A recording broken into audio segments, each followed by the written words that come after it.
Elles répondent aux noms évocateurs de Clyde, Skyforce ou Star Wars Skywalker. Ce sont les sneakers ou les baskets si vous préférez. Flashy, vintage ou simplement tendance, la déferlante basket est partout. Chaussures de sport, aujourd'hui devenue chaussure de ville, la basket est devenue l'accessoire ultime aux quatre coins du monde. Zoom sur la Sneakermania, c'est l'enquête de la semaine. Collectionneur de sneakers, ça vous dit quelque chose? Si vous pensez à de petites barres chocolatées, vous avez tout faux. La sneaker, c'est une basket colorée et tendance. Devenue accessoire de mode, elle a aujourd'hui des milliers de fans. Ce sont les sneakers addicts. Je suis un fan des sneakers, collectionneur depuis plusieurs années maintenant. Je m'achète une par jour pendant une semaine, comme 3-4 dans le mois. Tant que je pourrais marcher, je porterai des baskets. Les stars ne sont pas les dernières, de Busta Rhymes à Fat Joe en passant par Missy Elliott. Eux aussi ont été touchés par la folie sneakers. Qui sont ces sneakers addicts? Qu'achètent-ils? Comment devient-on accro? Tendance haut vous répond. Direction les États-Unis. Fin du 19e siècle, la première chaussure de sport voit le jour. Elle est en toile, sa particularité, sa semelle en caoutchouc. Jusque dans les années 80, la sneaker n'intéresse que les sportifs. En devenant les premiers artistes contractés par une marque, les Run DMC font de la basket un must pour les jeunes citadins. Un peu plus tard, Michael Jordan dessine sa propre paire, la Air Jordan. Le succès est immédiat et planétaire. D'abord réservé aux jeunes de la culture hip-hop, la sneaker est devenue l'accessoire mode indispensable. Aujourd'hui, tout le monde se l'arrache, du jeune cadre au père de famille. Retour en Europe, voici une boutique de sneakers. Salut. Ça va bien? Bien, je suis venu récupérer la paire de Nike, la taille arrière. La taille arrière comme Strike? Ouais. Je vais te chercher ça. C'était en taille 40, c'est ça? Je vais chercher ça. Ici, on trouve des baskets de tous les styles et il y en a pour tous les goûts. Dans cette boutique, on a un petit peu tout type de consommateurs. À la base, on était vraiment pour des gens qui étaient sur une niche et qui aimaient la sneaker, donc des sneakers addicts.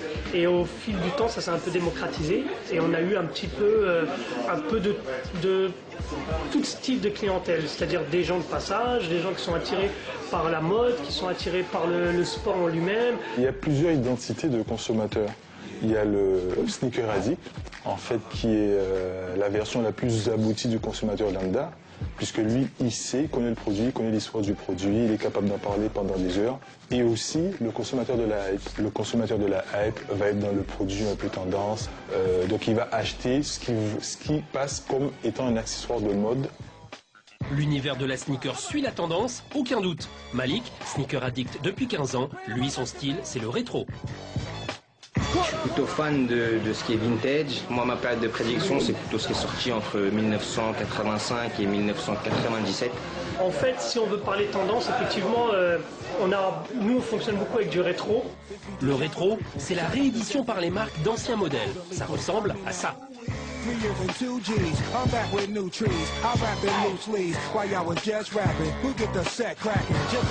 Quand on parle de rétro, on parle vraiment de culture d'héritage. L'Europe, c'est un vieux continent, il s'est fait comme ça par l'histoire. Donc, par les baskets aussi, on a le véhicule de l'histoire, on va dire. Et ce qui est recherché, c'est la rareté. On est venu pour ça. Une paire qu'on ne voit pas dans les pieds de tout le monde. Le sneaker addict va essentiellement chercher des produits limités. Des produits qui ne sont pas en grande consommation, ou des produits qui ont une forte valeur ajoutée. Pour les marques, produire en petite quantité, c'est la recette marketing. Les marques décident de susciter le buzz quand elles sortent une paire 24 exemplaires. Donc résultat, une paire qui est au prix retail, donc 250 €, elle va être multipliée par 4 sur eBay via certains sites. Le modèle, c'est un site qui suscite beaucoup de buzz, la 13 Ray Allen. Cette basket, à l'heure d'aujourd'hui, elle s'arrache à 1 000 €. Sortir des séries limitées, voilà l'objectif des marques en ce moment. Les petits magasins indépendants surfent sur cette tendance. Visite de l'un d'entre eux. L'avantage d'une petite boutique comme la nôtre, nous on est plus axé dans l'exclusif et les séries limitées, les collaborations diverses. Voilà notre créneau à nous. Séries limitées, collaboration, c'est le carton assuré. Que ce soit avec des stylistes, des designers ou des artistes, les collaborations sont très appréciées des fans de sneakers. De toutes les tendances, c'est la plus forte. C'est une collaboration avec LeBron. Le joueur de basketball, donc maintenant ça a pris une cote aux alentours de 600 €. Les collaborations, c'est un levier super important pour vendre des baskets parce qu'il y a une grosse identification par rapport aux produits. En France, en 2010, 90 millions de paires de sneakers ont été vendues. Chaque mois, des dizaines de nouvelles paires sortent. C'est devenu un tel phénomène que certains sneakers addicts deviennent collectionneurs. Jennifer est l'une d'entre elles. Elle possède environ 60 paires de baskets. Difficile de trouver de la place pour toutes ses chaussures.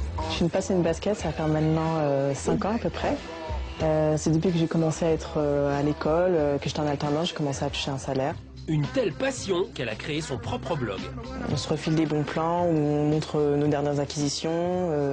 Et par contre, moi, c'est plus avec des filles qui sont pas spécialement en France, mais qui se trouvent aux États-Unis, en Suède, dans plein de pays ou dans l'Europe.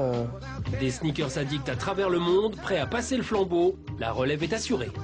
Aujourd'hui, il y a une tendance pour les marques, c'est le développement des chaussures pour enfants. Les parents ont commencé à être fans du modèle pour eux et les magasins ont justement mis à côté le modèle pour leurs enfants.